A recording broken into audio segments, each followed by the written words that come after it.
आपला आवाज कोकण 24 तास। वन विभाग आणि कॉर्पोरेट सीआरच्या संयुक्त प्रयत्नातून सह्याद्रीच्या कुशीतील तिवडी गावच्या 20 वर्षाचा पाण्याचा प्रश्न मिटला असल्याने ग्रामस्थांना दिलासा मिळाला आहे। यासाठी 10 लाखांचा निधी मंजूर झाला असल्याची माहिती विभागीय वन अधिकारी गिरिजा देसाई यांनी दिली आहे। या पावसाळ्याच्या आधीच म्हणजे या उन्हाळ्यामध्ये तुमचा प्रश्न सोडवण्याचा संकल्प केला गेला होता। याची सगळी पार्श्वभूमी मी तुम्हाला सांगते की पवार साहेब वारंवार वन विभागाच्या ऑफिसला यायचे। एक वर्षभरापूर्वी मी आणि आमची टीम चिपळूण डिव्हिजनची रेंजची आम्ही येऊन इथे गेलो आणि तेव्हा हे लक्षात आलं की सह्याद्रीच्या अगदी उंच टोकावर वसलेलं हे गाव आणि तुमचा इतकं सुंदर प्रदेश, पण सगळ्यात महत्त्वाचा तुमचा भीषण असा मुद्दा म्हणजे पाण्याचा, की भीषण टंचाई पाण्याची। आणि ते कुठंतरी इथं तुम्हाला येऊन सगळ्यांना भेटून गेल्यानंतर माझ्या मनाला लागली होती ही गोष्ट की काही ना काहीतरी आपण अधिकारी आहोत, तिथं खुर्चीवर बसलेलो आहोत, तर आपल्या लोकांसाठी आपण काम केलं पाहिजे। हे कुठल्या शासकीय योजनेत बसेल का याचा देखील विचार केला। मी प्रांत साहेबांशी बोलले, वेळोवेळी इतर NGOsशी बोलले। त्याच आधीमध्ये पवार साहेब ऑफिसला येऊन जायचे की मॅडम काहीतरी करा, आम्ही थकलोय, आम्ही प्रयत्न करून थकलोय, आमच्या पाण्याचा प्रश्न, तळीचा प्रश्न हा निकाली लागला पाहिजे, आम्हाला ही मिळाली पाहिजे। मी त्यांना तेच सांगत होते की शासकीय योजनेत कुठं बसते का बघू, आपल्या कुठल्या फंड्स मध्ये बसतं का बघू। मग फायनली असा विचार केला की आपण ह्याच्यासाठी CSR मधून इनिशिएटिव्ह घेऊ आणि CSR मध्ये कोण देतं का बघू। मग हा प्रश्न मी बऱ्याच मुंबईतल्या विविध NGOsशी डिस्कस केला, बऱ्याचशा मोठमोठ्या कॉर्पोरेट्स मध्ये 2-3 ठिकाणी दिला आणि लॉइड मेटल्स ही जी कंपनी आहे यांचं आपल्याकडे रत्नागिरी वन विभागाकडे काम होतं आणि त्या कामात सह्याद्रीच्या कुशीत वसलेल्या रत्नागिरी जिल्ह्यातील चिपळूण तालुक्यातील तिवडी गावची गेल्या 20 वर्षांपासूनची अत्यंत गंभीर आणि क्लिष्ट अशी पाण्याची समस्या अखेर मार्गी लागली आहे। शासकीय तांत्रिक अडचणीवर मात करत वन विभाग आणि नागपूरच्या खासगी कंपन्यांच्या सामाजिक उत्तरदायित्व निधीच्या संयुक्त प्रयत्नातून गावातील ऐतिहासिक पाण्याच्या कुंडाच्या पुनर्जीवनाचे काम हाती घेण्यात आले।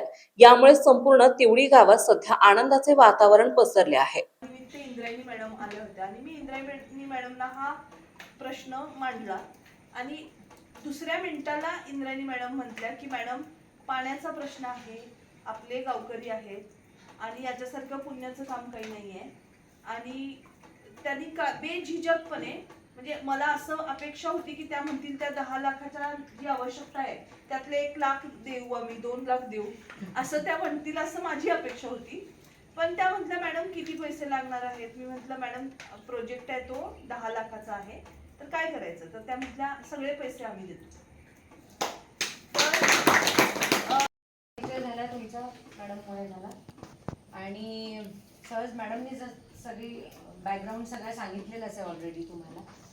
तर जेव्हा केव्हा मी इथे काम सुरू केलं रत्नागिरी विभागामध्ये, त्यावेळेला काम म्हणून काम सुरू केलं, पण ते काम त्याचं रूपांतर कधी अटॅचमेंटमध्ये झालं कळलं नाही। अटॅचमेंट केव्हा होतं, जेव्हा मधला जो व्यक्ती असतो तो कसा आहे, तो आपल्याला किती, जसं आपलं चार्जर असतं, ॲडॅप्टरची भूमिका खूप मोठी असते। वीज ॲडॅप्टरमध्ये येते आणि नंतर मग आपला फोन चार्ज होतो।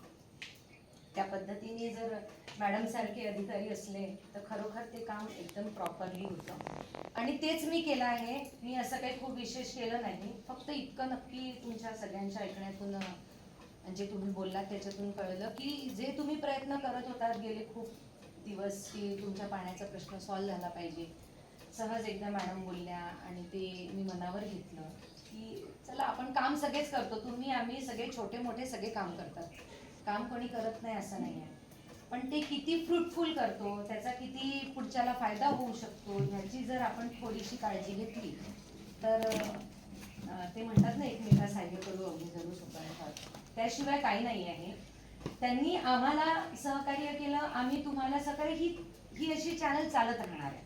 सो आम्ही असं खूप विशेष केलं नाही। हां, फक्त इतकं मात्र नक्की आहे की ते जो पाण्याचा प्रश्न बोलल्या मॅडम, इतक्या सुंदर निसर्गरम्य ठिकाणी राहून सुद्धा आपल्याला पाण्याचा इतक्या लेवलपर्यंत प्रश्न असू शकतो आणि पिण्याच्या पाण्याची किंवा वापराच्या पाण्याची व्यवस्था नाही हा डोंगरदऱ्यांची पायपीट आणि टँकरचा शाप तिवडी गावात पिण्याच्या पाण्याची भीषण टंचाई होती.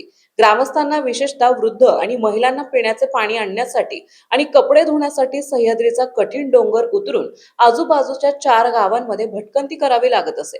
कडक उन्हाळ्यात तर परिस्थिती अधिकच बिकट होऊन गावाला प्रशासनाकडून टँकरने पाणी पुरवठा करावा लागत होता. अतिवृष्टीने हिरावलेल्या पाण्याचा एकमेव स्रोत तिवडी गावामध्ये तळी म्हणून ओळखला जाणारे झऱ्याचे पाणी असलेले एक मोठे पारंपरिक कुंड आहे. या कुंडातील नैसर्गिक झऱ्याला 12ही महिने पाणी असते. पूर्वी या झऱ्याच्या पाण्यामुळे शेजारील 2 विहिरींची पाण्याची पातळी उन्हाळ्यातही टिकून राहत असे. मात्र 2021च्या अतिवृष्टीमध्ये या कुंडाचे बांधकाम पूर्णपणे ढासळले आणि तेव्हापासून गावकऱ्यांसमोर पाण्याचा गंभीर प्रश्न बनला. खासगी जमिनीची तांत्रिक अडचण आणि वन विभागाची धाव सदर गाव वन विभागाच्या क्षेत्रात येत असले तरी हे कुंड असलेल्या जागेची मालकी खासगी असल्याने त्या कामासाठी शासकीय निधी मंजूर करण्यात कायदेशीर आणि तांत्रिक अडचणी येत होत्या. वन विभागाच्या संमतीमार्फत यासाठी अनेक प्रयत्न झाले परंतु यश येत नव्हते. अखेर गावचे माजी सरपंच श्री प्रकाश पवार यांनी रत्नागिरीत चिपळूण येथील विभागीय वन अधिकारी गिरिजा देसाई आणि चिपळूणचे वन परिक्षेत्र अधिकारी सरवर खान यांच्याकडे या कामासाठी विशेष मदत मागितली. CSR फंडातून 10 लाखांचा निधी विभागीय वन अधिकारी गिरिजा देसाई यांनी या समस्येचे गांभीर्य ओळखून शासकीय निधीच्या मर्यादांवर पर्याय शोधण्यास सुरुवात केली. त्यांनी नागपूर येथील लॉइड्स मेटल एनर्जी अँड वृषभ मेटा इस्पात प्रायव्हेट लिमिटेड या कंपनीकडे सामाजिक उत्तरदायित्व अंतर्गत या कुंडाच्या बांधकामाचा प्रस्ताव पाठवला. लोकांची निकड पाहून कंपनीच्या प्रतिनिधी सौ इंद्रायणी मॅडम यांनी तत्काळ दखल घेत कंपनी मार्फत तब्बल 10 लाख रुपयांचा धनादेश मंजूर केला.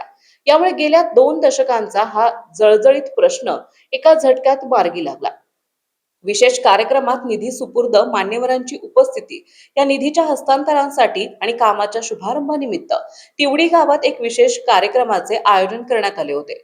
या प्रसंगी विभागीय वन अधिकारी गिरिजा देसाई, लॉइड्स मेटल एनर्जीच्या प्रतिनिधी सौ इंद्रायणी मॅडम, वन परिक्षेत्र अधिकारी सरवर खान, वनपाल श्री SS सावंत, कोळकेवाडीचे वनरक्षक श्री कृष्णा इरमले, रामपूरचे वनरक्षक श्री राहुल गुंठे, कंपनीचे प्रतिनिधी श्री सुमित महाजन, तिवडी गावच्या विद्यमान महिला सरपंच, माजी सरपंच श्री प्रकाश पवार, ग्रामविकास अधिकारी आणि मोठ्या संख्येने तिवडीतील ग्रामस्थ उपस्थित होते.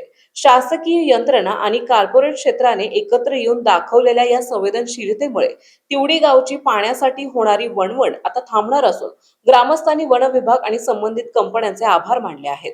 विषय कुठेतरी मनाला नक्की भिडला होता आणि म्हणून विचार केला की कामं सगळेच करणार आहे, करोडोची कामं करू, पण उपयोग काय जर त्याचं थोडंफार पण आपण सार्थकी नाही लावू शकलो. आणि तो विषय ज्या दिवशी मॅडमनी मांडला त्या दिवशीच मी मनावर घेऊन त्याला पूर्ण करण्याचा पक्का ठाम निर्णय केला आणि लवकरात लवकर त्याचे रिझल्ट यावे म्हणून प्रयत्नशील राहिली.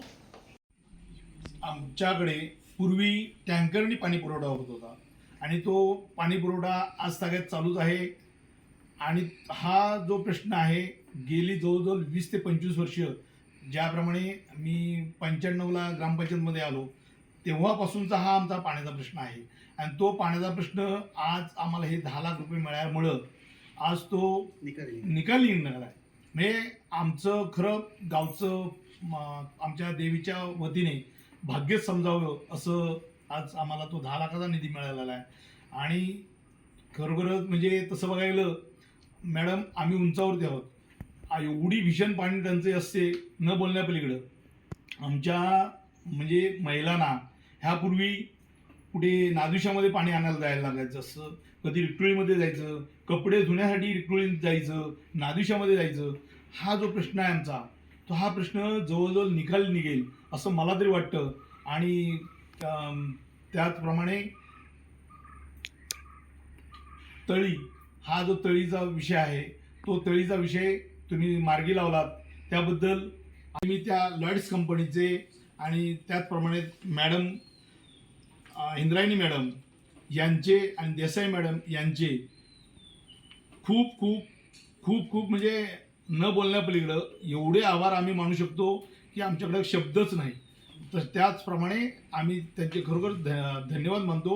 आणि आमच्या या गावात शब्दच अपुरी पडतील अशा पद्धतीनं त्यांनी जे कार्य केलं आहे त्याबद्दल गावाच्या वतीनं तेवढी ग्रामपंचायतच्या वतीनं त्यांचे पुनश्च एक बार आभार मानतो. तसेच त्यांच्या समवेत आलेल्या देसाई मॅडम आणि त्यांच्या सर्व टीमचं आमच्या ग्रामपंचायती वतीनं आभार मानून या ठिकाणी छोटीखानी कार्यक्रम संपला असे मी जाहीर करतो. समुंदर की गोद में पला है तू, अंगड़ाई लेते ही लहरें शुरू. आज यौवन की मस्ती छोड़, ले चलता हूं तुझे एक नए मोड़. आजा तुझे माँ पुकारे अब, छेड़ देते हैं बीच से कुछ शरारत हंसी. गले लगा ले उसे ए फकीर, इंतजार कर रहा है तेरा तो. चल दे देते हैं उसे फसल की खूबसूरती तो. आजा तुझे माँ पुकारे अब, उन्हें भी देनी है एक नई पहचान. आजा तुझे माँ पुकारे अब. फिनोलेक्स पाइप्स पहुंचाए पानी को अपनी माँ के पास. महाराष्ट्रातील तसेच कोकणातील महत्त्वाच्या बातम्या पाहण्यासाठी कोकण 24 तास न्यूज चॅनलला यूट्यूबवर सबस्क्राईब करा आणि बेल आयकॉन प्रेस करा.